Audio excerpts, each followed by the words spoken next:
If you read and you finish Huckleberry Finn or you finish Moby Dick, you're going to remember. You may not remember the exact date, but remember. I remember, 20 years after. I remember when I finished reading Moby Dick, and Ahab goes down with the whale, and the sea rolls on as it had for 5,000 years before, or whatever.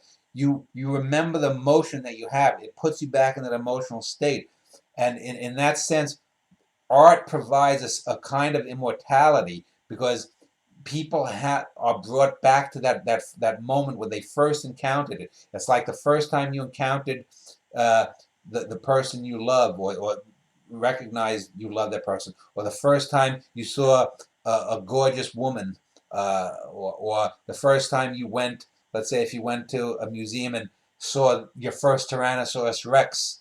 Uh, uh, I remember when I went to the Museum of Natural History and I saw the reproduction of a blue whale, 100 feet long, hanging from the ceiling.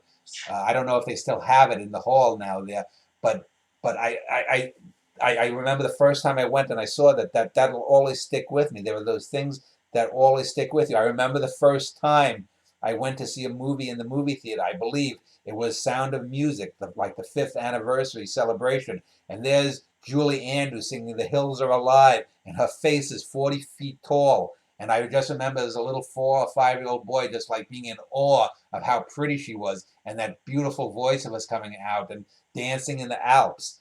Those kinds of things in art uh, can stick with you and they bring you back.